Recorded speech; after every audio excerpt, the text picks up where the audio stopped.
Hello, everybody. Scott Golden here with the Pro Wrestling Logic YouTube channel, World Class Championship Wrestling Review Series for the 15th of May, 1982.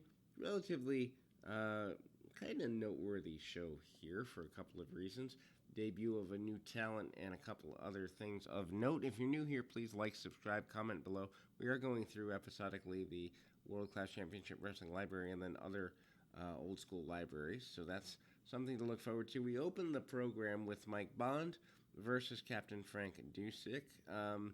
Dusek, who has been kind of, I guess, what I would consider going back and forth between being a manager and a talent, is a talent here, as he has been the last few weeks. Really basic match. Bond is a capable hand, but nothing to really write home about. He's using, basic arm wringers and takedowns against Dusek the majority of the match. Dusek, when he does take control, uses cheating tactics to get here from there. Nice vertical suplex used, also a swinging neck breaker used. Dusek, though, seems like a guy who is at a point in his career where he wants to use the least amount of motion possible unless he absolutely has to. Good thing to get things out of, and if you are a talent that doesn't want to overdo it, Dusek might be a guy worth watching. Dusek does gain the victory. His victory is gained through the use of, let's see. There's a couple of really good athletic moves by Bond. He uses the head scissors and the like. So, I mean, he's no slouch by any stretch of the imagination. There is a really awkward move where Dusek gets lost going into the buckle and spins around mid-move and kind of it was clear that he did not know what was coming. He uses a leaping clothesline and then followed by a almost like a DDT. The announcer from time to time calls that a front suplex or some craziness, but it looks like a modified DDT. Dusek gets the victory there. We then go to an interview with Arman Hussein as a representative of the H&H Hart and Hussein tandem. He's introducing the Magic Dragon, and we're not talking about Puff the Magic Dragon either. That would have been funny. It would have been really funny if they'd have Puff the Magic Dragon character. Ken Mantell is the opposition for the Dragon. They really play up the martial arts nature of the Dragon, as one would expect. Dragon uses head scissors, holds, and chops to weaken his opponent. This is obviously meant to be a showcase for the Dragon, as what's the point of bringing him in if you're not going to showcase him? He does use a lot of chops, and there is a very guttural scream from him throughout when he hits certain offensive maneuvers.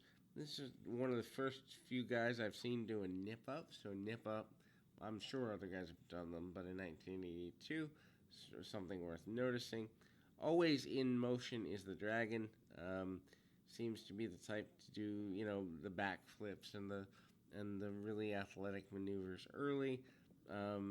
They mention him multiple times being from Macau. Not quite sure where Macau is. Have to look it up on a map. But playing to his roots as far as being an international star is the whole focus here. And he always goes back to martial arts-like maneuvers. I don't know in 1982 with the Karate Kid coming out a couple of years later how martial artists weren't getting over as baby faces even in this time period. But it strikes me as odd. Again, Magic Dragon really does go back to striking. There is a point where he actually steps up like he's going to do the old 10 punches in the corner and does a backflip instead.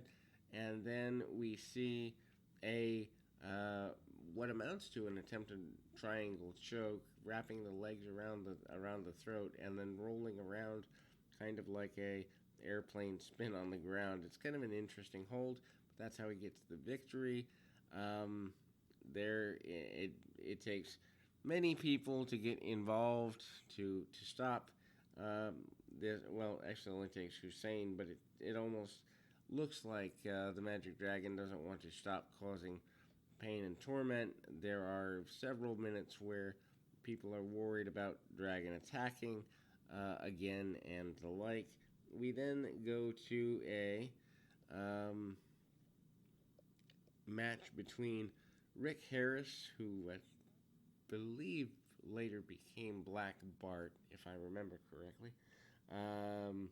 But here he is facing Wild Bill Irwin, one of the MVPs of the Texas territory. Harris, big burly fellow, big burly Texan, and it's clear that he is, a rather big deal here.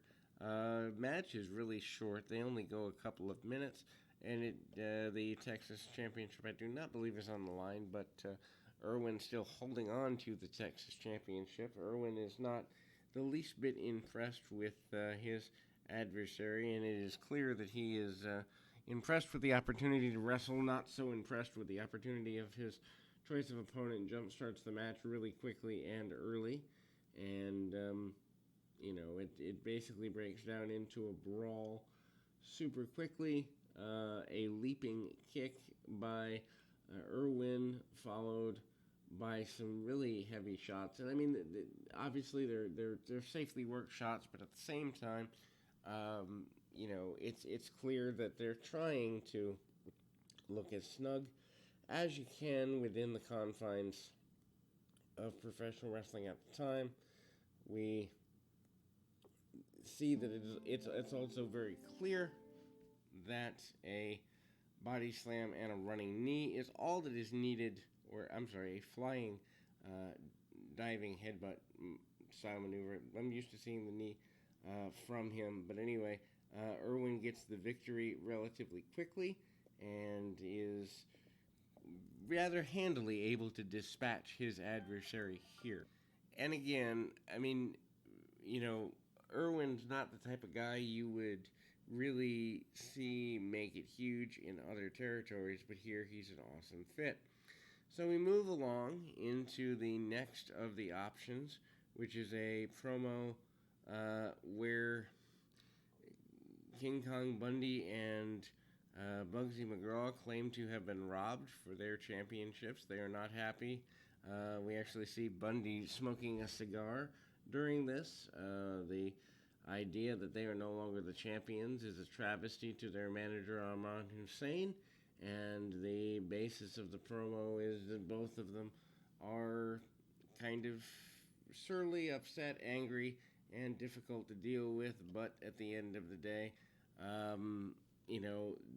they will get it back for H&H Limited, and that is a big deal. We then see a black and white bit of footage from probably the 1950s or so, as Jack Atkinson, otherwise known as the legal name of Fritz von Erich, is taking on Ellis Bashira in what is called his first pro matchup. Obviously, I'm not going to call play-by-play on this, but suffice to say, Atkinson gets the win. Big, burly guy, even back then. Very handsome individual, and he gets the victory here. Having this footage, I think, would have been a major deal. I would imagine that having the footage would have been a big deal. Then we move to our main event for the week, and that is Bugsy McGraw and King Kong Bundy versus the Spoiler and Al Madrill. Man, this match was bowling shoe ugly, to steal a line from Jim Ross. Without boring you to death, I mean, they were given at least 10 to 12 minutes here, and it felt like double to triple that. Just a lot of back and forth, a lot of